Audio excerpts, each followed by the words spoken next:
Hello mothers, welcome back to my channel. હવે તમારું બાળક ધીમે ધીમે મોટું થઈ ગયું છે અને તે 6 મહિનાનું થાય પછી આપણે તેને સોલિડ ફૂડ આપવાની શરૂઆત કરીએ છીએ.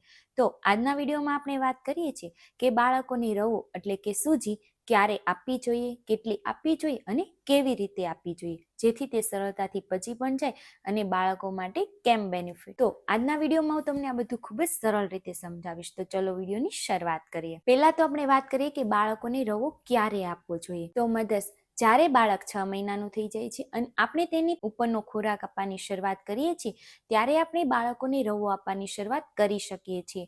કેમ કે 6 મહિના સુધી તો બાળક માટે માત્ર માતાનું દૂધ જ પરફેક્ટ હોય છે, એટલે કે માતાનું દૂધ જ પૂરતું હોય છે. જ્યારે બાળક 6 મહિનાનું થઈ જાય ત્યારબાદ તેને જરૂરી પોષણ અને ન્યુટ્રિશનની પણ જરૂર હોય છે અને સાથે સાથે બાળકોને ઘણી એવી એનર્જીની પણ જરૂર પડે છે. તો બાળકોને સારી એવી એનર્જી મળી રહે એટલા માટે 6 મહિના પછી જ્યારે આપણે અનાજની શરૂઆત કરીએ છીએ તો તેમાં બેસ્ટ છે રવો. રવો એક એવી વસ્તુ છે જે બાળકોને ખૂબ જ સહેલાઈથી પચી જાય છે અને જે બાળકો માટે બેસ્ટ છે. અને જ્યારે બાળકોને પહેલું અનાજ આપવામાં આવે તો ફર્સ્ટ ચોઈસ માટે પણ તે બેસ્ટ છે. કેમ કે મધર્સ, બાળકોને રવો આપવાના ઘણા બધા ફાયદાઓ થાય છે. પહેલા તો બાળકોને ખૂબ સારી એવી એનર્જી મળે છે જે પચવામાં ખૂબ જ હલકું હોય છે, જેથી તે પાચનને સરળ બનાવે છે અને તે વજન વધારવામાં પણ ખૂબ સારી રીતે મદદ કરે છે.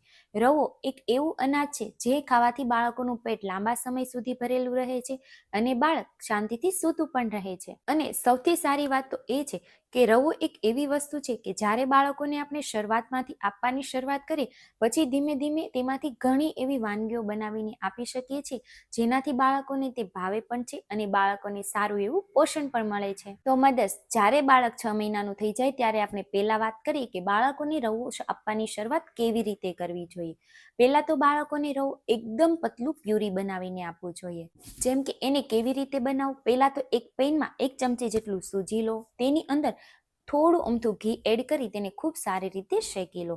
ત્યારબાદ તેની અંદર અડધો ગ્લાસ જેટલું પાણી નાખીને તેને ખૂબ સારી રીતે ઉકાળો અને એકદમ સ્મૂથ બનાવો, એટલે કે એકદમ પાતળી પ્યુરી બનાવી બાળકોને તે આપી શકીએ છીએ. અને હા, તેની કન્સિસ્ટન્સી એકદમ પાતળી રાખવી જોઈએ જેથી બાળકને સરળતાથી પચી પણ જાય અને બાળકોને ખાવામાં પણ ઈઝી રહે. પરંતુ મધર્સ, ખાસ યાદ રાખો, જ્યારે શરૂઆતમાં બાળકોને રવો આપવાની શરૂઆત કરો છો તો તેની અંદર મીઠું, ખાંડ તેમજ બીજા કોઈ પણ મસાલા એડ નથી કરવાના.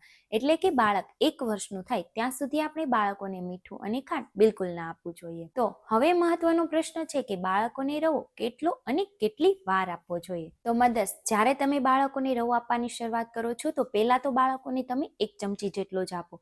ધીમે ધીમે આપણે બાળકોને તે ખવડાવવાની ક્વોન્ટિટી વધારતી જવી જોઈએ. પરંતુ હા, શરૂઆતના 1 થી 2 દિવસ ખાસ ધ્યાન રાખો.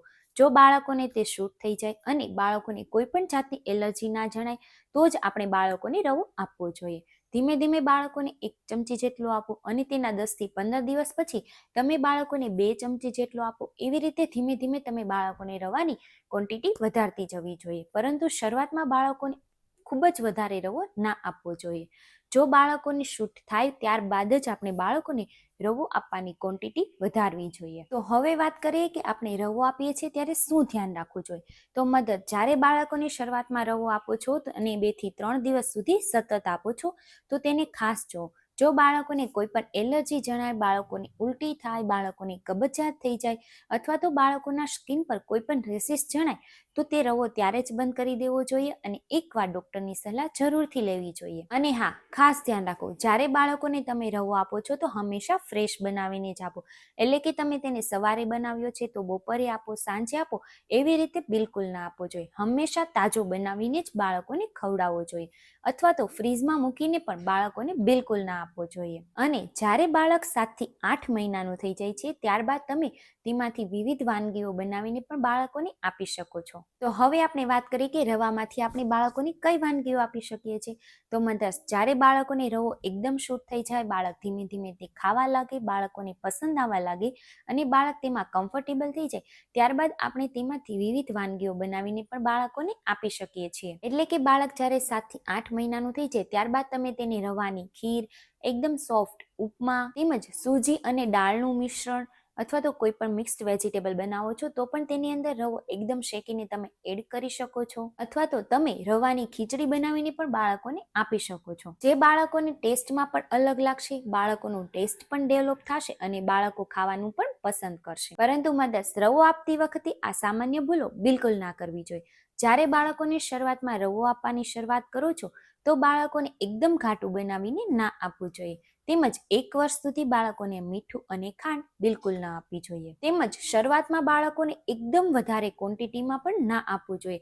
તમે ધીમે ધીમે બાળકોની ક્વોન્ટિટી વધારી શકો છો, પરંતુ શરૂઆતમાં બાળકોને વધારે ના આપવું જોઈએ. તેમજ બાળકોને એકદમ ફોર્સથી પણ ના ખવડાવવું જોઈએ. જો બાળકોનું મૂડ હોય ત્યારે જ બાળકોને ખવડાવો, અથવા તો બાળક વધારે ભૂખ્યું થાય છે ત્યારે જ તમે બાળકોને ખવડાવો. તો મધર્સ, આજના વિડીયોમાં આપણે વાત કરી કે બાળકોને સૂજી એટલે કે રવો કેવી રીતે આપવો અને કેટલો આપવો.